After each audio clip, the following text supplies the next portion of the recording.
When I first got into apologetics, I would have been really surprised about where I ended up spiritually, emotionally, professionally, and let's get into that. So, when I was a kid, I was in a young earth creationist kind of environment. So, Answers in Genesis was thought of highly, had materials, books from them. And I thought this was pretty cool. Now, I remember as a kid still having concerns about aspects of it. I remember especially thinking about this experiment, we could say, they did at our homeschool co-op where they had this bucket of Legos and they shook up the bucket of Legos.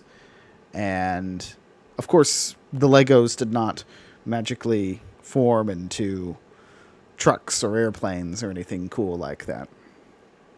And then they handed us the Legos and then asked us to go ahead and, make something with the Legos. And being at this point, I guess I would have been probably 5, maybe 6 years old. That was pretty cool. Got to play with Legos. And so I did.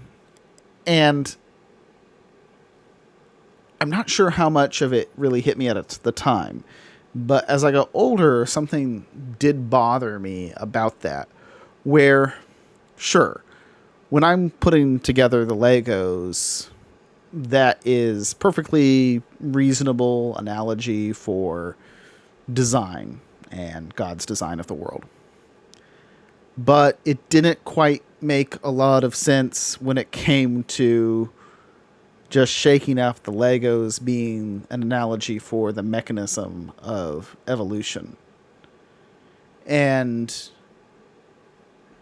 flash forward, eventually I've concluded that this is a complete straw man. That is not how evolution is thought of by those who actually believe in it.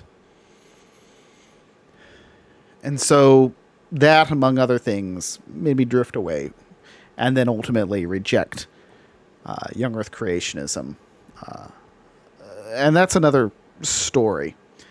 Point is that young earth creationist apologetics arguments were critical to what I thought was the Christian defense of the faith. The other side of that coin was comparative religions, and then Lee Strobel's Case for Christ, Polly Little's Know Why You Believe. And this was pretty much the resources that I had. Now, we did have another book in the house called Reasonable Faith, not the one by William Lane Craig, but by someone else, actually.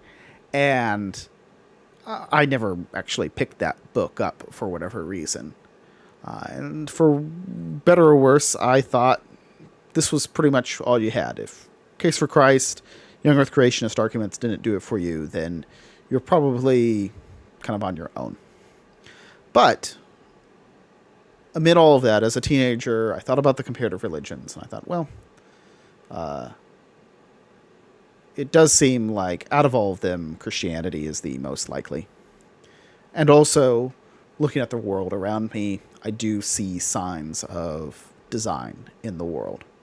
And so I concluded, well, if there's a God, he would have presumably revealed himself in some way. Let's look around at the options, see who's head and shoulders above the others. That's Christianity, so I will stick with it. And this is all teenage me ways of thinking about it. In college, I was still young earth creationist. I was the kind of student who, I remember my long-suffering biology professor, I would mark the answer he wanted, and then I'd put a little note in there. But we all know the Earth was really, made 15,000 years ago. Now, looking at it, I just see this massive gap there, that even 500,000 years is way too long for a traditional kind of young earth creationist point of view, and way too short to make sense of a lot of the scientific evidence that we have. But when I hit my early to mid-20s, I kind of hit a wall. You know, I had graduated at this point. I was working as a journalist, going to church, and I really wasn't progressing as a Christian. I really wasn't growing. And I was hearing sermons that I couldn't really make sense of. I didn't fully understand it at the time, but my pastor was bringing more and more of Calvinist or Reformed theology into his sermons. And a lot of this stuff, I'm like, do I believe that? Does that even make sense? Some of his sermons made me really question, like, well, am I even saved? And then all of those kinds of questions really mushroomed into, is this whole God thing even true? Is Christianity even true? And I never stopped believing, but I did have some really, really serious questions and really serious doubts. I was not in a happy little Christian place. And my investigations really had two different forks to it, two different tines of a fork, you could say. On the one side, I was looking at Calvinism and deciding, well, is this really what the Bible teaches? On the other side of that, I was looking at really the big Christianity question.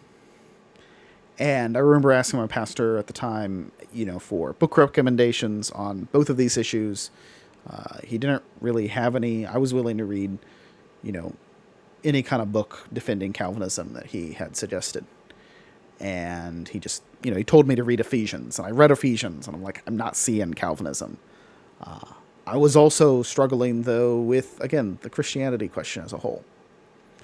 So went deep into that. So I was deep into Scripture, trying to work out Calvinism, and had a lot of these other questions, and didn't know where to start on kind of those bigger Christian questions. And I remember I had an Audible subscription at the time, and I remember going through Audible pretty randomly and just picking up apologetics books, anything that sounded about right. So one was Mark Middleberg's Choosing Your Faith. Another one was, actually a couple of them were ones by Tim Keller. And these weren't really doing it for me. The church intern we had at the time suggested that I go with a book called Tactics by Greg Koukl. And so I read that, or I listened to it rather, and I loved Tactics. I like to be involved in those kinds of discussions anyway, in terms of talking about those big questions and rhetorical devices and all. So there was a lot that really connected with me there. But it wasn't until I heard Reasonable Faith by William Lane Craig that it all sort of exploded for me. Now, at the time, again, my exposure had been Tim Keller books, Mark Middleberg, Lee Strobel. Evidence That Demands a Verdict was in there, but I did not find it very ultimately helpful. And what William Lane Craig did in Reasonable Faith was show me that you can make a academically rigorous argument for God's existence on philosophical grounds. And it really changed the way I look at life, the universe, everything, God. I remember a few months into this just feeling like the world had taken on another shade of color. I really, really loved it. And wanted to go deeper. Wanted to see how far it went. Because what I was finding was the evidence for God's existence was far better than I thought it would have been. Same thing for the resurrection. I went into all of this expecting like evidence like here and maybe sufficient, not great. I was getting it up here. It was much better than I expected. And then from that, kept on going into it. I remember Biola University had this certificate program, and frankly, don't really recommend it unless they have improved it since 2020. Those were old lectures. Sounded like they were either late 90s, early 2000s. So they were old lectures, and it was overpriced for what it was, frankly. But what it did for me was expose me to a lot of other kinds of ways of doing apologetics, including John Mark Reynolds. He had a wonderful talk in that set of lectures that I still think about and still reference with people today. But I wanted to go deeper. So I started looking around at different programs in apologetics. At the time, I did not think that I would have been capable of doing philosophical apologetics. I liked it. I loved it. But here I was. I'd never taken a philosophy class in my life. I had taken a philosophy adjacent-ish classes, but never really a philosophy class. And certainly not analytic philosophy. My background was in journalism, and I had an English degree. I was not thinking that philosophical apologetics was going to be the way for me, which is funny based on what happened later.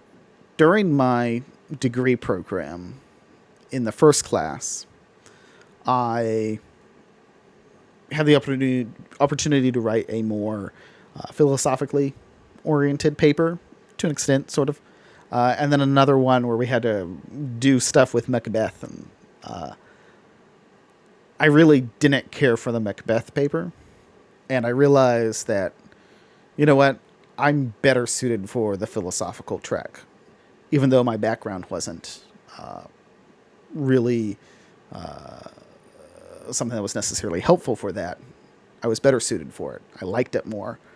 And so I went ahead and switched tracks from a cultural track where I was going to be focusing on, C.S. Lewis and Tolkien and stuff, to a philosophical track where I would be reading Alvin Plantinga, Richard Swinburne, and Graham Oppy. And so switched over to the philosophical track and found out that I had a real knack for it, especially for metaphysics. And within that, got really interested in divine hiddenness, which had always been something on my mind, but in a more philosophically rigorous kind of way. J.L. Schellenberg's argument against God's existence, based on non-resistant non-belief, which is a hiddenness style argument. And wrote a thesis responding to that, and had so many different wonderful developments in all of that. One of the things I did, though, in each class was to compartmentalize my mind as much as possible. So I would look at a particular syllabus, what we were looking at, and I would try for that 8-week period to make it as psychologically safe for me to change my mind on any issues within it as possible.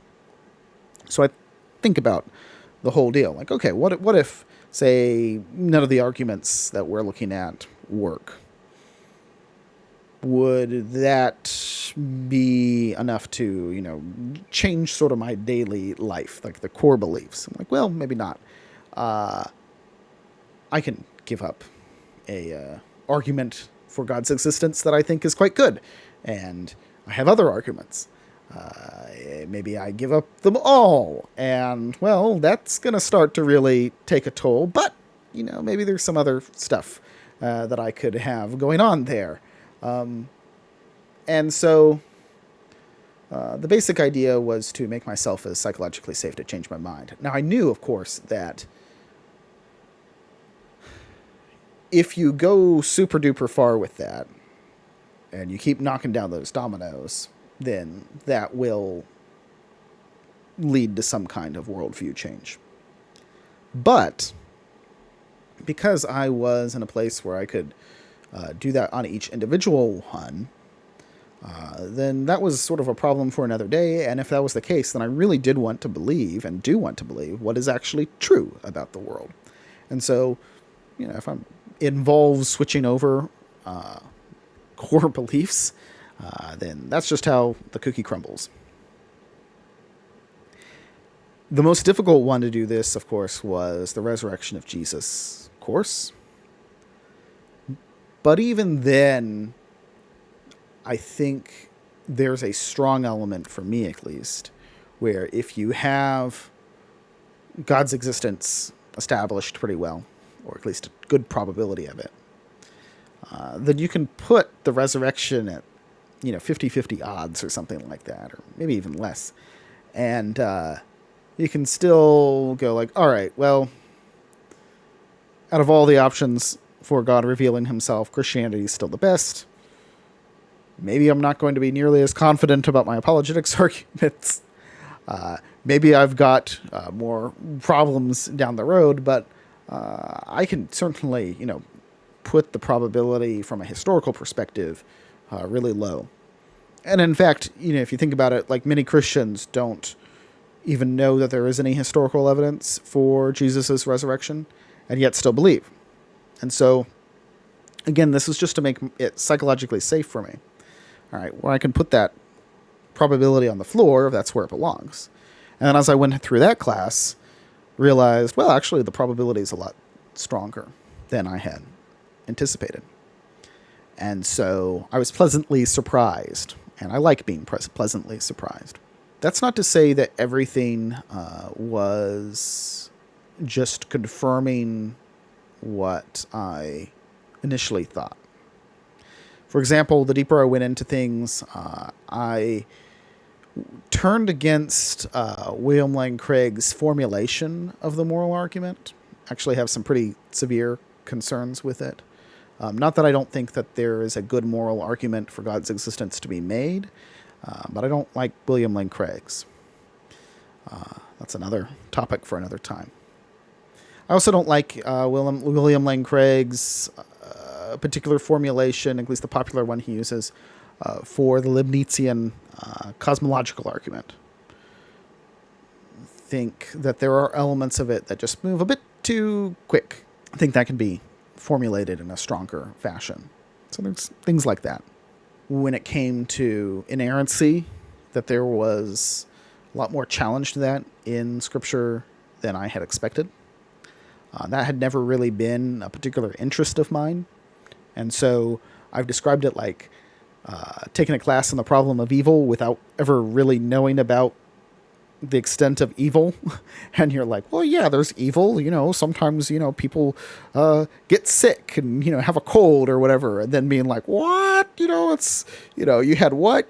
War exists. And so there were aspects of that that did rattle me more. Later on, ultimately, I have decided that, at least for where I am right now, I don't think I won't call myself an inerrantist. I don't believe in inerrancy. Now, I think that if you drilled down on what I actually do believe, I could probably point to or dig up or find scholars who do believe in inerrancy, who believe basically what I believe, but I think that it's a really misleading term. And so that was a big deal for me. Another one, this wasn't so much related to my classwork, because we didn't really address it. In my classes, there was a class that dealt with hell, but was very focused on a traditionalist view. But I don't believe that hell is a place of eternal conscious torment anymore. I have concluded that the Bible teaches that hell is a place of final destruction and annihilation, if you will. And that sort of thing would have really surprised me back when I started this whole journey. I would have been like, whoa, you don't believe in inerrancy? Well, that's a big problem. Or when I first encountered conditional immortality, sometimes called conditionalism, on Rethinking Hell, the website, I had the exact thought that I had was smells like heresy. But I've changed my mind about a lot of different things in life, and I really do try to follow the evidence where it leads. I've also changed my mind on other matters. I've turned more against a free will response to the problem of evil.